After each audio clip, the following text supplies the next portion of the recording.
अस्सलामुअलैकुम नाजरीन, मैं तुहारा मेज़बान जाम हफीज़ उल्ला खंबड़ा ते तुसां दे पियो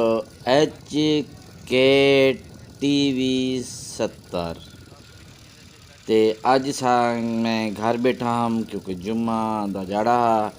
जुम्मा दे टाइम दुकान बंद कर होंदे से ते घर जुम्मा पढ़दे से उनके बाद ਸਕੂਨ ਕਹਿੰਦਾ ਪਿਆ ਤੇ ਜਿੱਥੇ ਤੱਕ ਡਾਕਟਰ ਸਾਹਿਬ ਸਾਡੇ ਪਿਆਰੇ ਵੀਰਾ ਡਾਕਟਰ ਇਮਤਿਆਜ਼ ਲਈ ਸੁਲੰਗੀ ਸਾਹਿਬ ਦਾ ਫੋਨ ਆ ਗਏ ਤੇ ਉਹ ਕਿ ਯਾਰ ਜਾਮ ਸਾਹਿਬ ਅੱਜ ਅਸਾਂ ਕ੍ਰਿਕਟ ਖੇਡਦੇ ਖਣੂ ਤੇ ਆਓ ਤੁਸਾਂ ਤੇ ਇਕੱਠੇ ਖੇਡਦੇ ਸੇ ਚਲੋ ਖਿਰੀ ਜੋ ਨਾ ਤਾਂ ਸਾਡੀ ਵੀਡੀਓ ਹੀ ਬਾਹਰ ਗਿਣੀ ਜੋ ਤੇ ਆਪਣੇ ਚੈਨਲ ਤੇ ਚਲਾਓ। ਤੇ ਮੈਂ ਪਹਿਲੇ ਤਾਂ ਨਾ ਮਨਾ ਕੀਤੀ ਹੈ ਕਿ ਯਾਰ ਮੈਂ ਨਹੀਂ ਆ ਸਕਦਾ, ਬਲ ਜਿਹੜਾ ਉਹਨੇ ਬੜੀ ਰਿਕੁਐਸਟ ਕੀਤੀ ਹੈ ਤੇ ज़्यादा उन्हें यो किते ते बल मैं कोई आना पै गए। बल मैं सोचे कि यार मैं हूँ वेंदा तो पिया तो वीडियो बनेदा वञा उतने तक ते क्या चास आवे सी तो ही सागू मैं जरा ना उतों रवाना थिया हूँ रवाना थिया तो मैं वीडियो बनावन शुरू कर दी है। बल पहुँच गए सूँ फिर मैं करें उन्हें दे भी वीडियो बने सूँ ते अज इंशाल्लाह अपन चैनल तो लिखे सूँ क्योंकि अज मैच ज़बरदस्त थी से दुही टीमा बहु तकड़िया धुआंधार मैच थी से एक आरिफ शाह साहब का क्लब है तो दूजा डॉक्टर इम्तियाज़ अली साहब का क्लब है तो अज उन्हें नाल काटेदार मैच थी सी तो वह भी तो आपको असा लिखे सूँ पूरा। तो ही टाइम मैं मोटरसाइकिल के उत्ते वेंदा पिया तो वीडियो बनेदा कि सजने कोई वीडियो दिखा पिया पिछू सी पैक मौजूद है सी पैक दे बिल्कुल नाल वेंदा पिया इडू माल खड़े चरदा होया गमी प्यारा खूबसूरत मंजर है वो भी असा के सजने को दिखेंदे वञूं। हर चीज़ सजने को दिखाऊँ भाई सजाण चीज़ अच्छी चीज़ तो है ना कि हर शय सजने को दिखाई वजे तो इंशाल्लाह सारा चैनल तो बहुत पसंद भी आंदा उसे HK TV 70 तो अपना चैनल है तो आपको इंशाल्लाह पसंद आमदे तो कमेंट्स भी बहुत अच्छे रेंदो ये चीज़ तो लगदे कि सारा चैनल बड़े शौक नाल देख दो तो बिरामे की मेहरबानी है। एक छोटा जा काम करो सर मेहरबानी करो जिन्हें बिरामे सारा नवा चैनल पे आए हुए हैं वो घंटी का बटन दबावें सब्सक्राइब करें सारे चैनल को आल घंटी ते वजन क्योंकि असा एक जेड़ी वीडियो ही बनू ना जेड़ी वीडियो ही बनू पहले सब तो पहले हूँ बंदरे पुजे तो वो देखे या मेहरबानी करे सो ये ही फिराद आख्या मने सो ते मैं हूँ अनकरीब क्रिकेट ग्राउंड के नाल पुजण लै क्योंकि उतना सारे सारे सोने भिड़ा खड़े तो उथे ही सारा प्यारा भिड़ा डॉक्टर इम्तियाज़ अली सुलंगी साहब भी खड़े तो बस जल्दी पुजण वाले से बस जिमें आदन के चंद ही तक चंद किलोमीटर दूर जो आख सकूँ चंद खड़ियाँ तक आप पुज सूँ तो ये देखो सी अस हम ग्राउंड के अंडर कर चुके से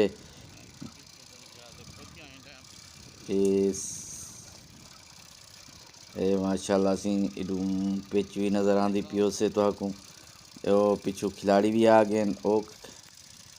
ये देखो सी ग्राउंड के बिल्कुल अस हम ग्राउंड के वेंदे पियो ये पिच के करीब आ गए से तो हुण असां इत्था रुकसूँ सारे भरावें दे नाल असां थोड़ा जा लेट पुनू आरिफ सही की टीम बैटिंग कर चुकी है उन्हें दीते 8 ओवर 132 का टारगेट तो ये दे पे डॉक्टर साहब अपनी फील्डिंग करने खान आखिरी लम्हात हैं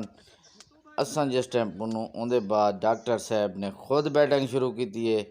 तो माशाल्लाह डाढ़े खेजे तो टारगेट तो पूरा नहीं कर सकिए मैच डॉक्टर साहब अपनी हार गए लेकिन खेजे बहुत अच्छा है बड़ा ज़बरदस्त बैटिंग की है डॉक्टर साहब ने सिर्फ और सिर्फ 11 बालें दे विच 36 रन मारे लेकिन टीम जीत नहीं सकी जडे रन मारे टीम नहीं जीती लेकिन स्कोर बहुत अच्छे मारे इनकी बाकी टीम भी अच्छी खेली है इन्हें 8 ओवरें दे विच 120 रन से पुने 12 रन को शिकस्त आ गई इन्हें को लेकिन मैच काटेदार बने ज़बरदस्त मैच बने ते ये देखो तुसा मैच दे प्यारे जे सीन दिखे ने पियो तुहां को। ये देखो सी मैच चलदा पे तुसा देखो भिराओ।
दिखाए चिन्ह तुझे कौन है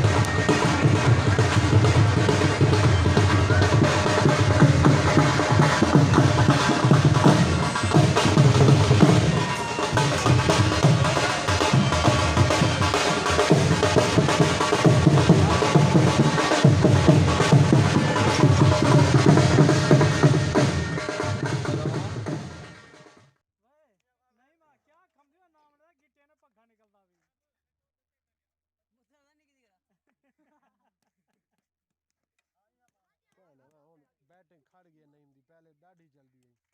पता हुन केरेगी ਹੁਣ ਕੁਝ ਹੈ ਸਹੀ ਵਿੱਚ ए जरी दा पिछू नाइम 10 दिखाया था ना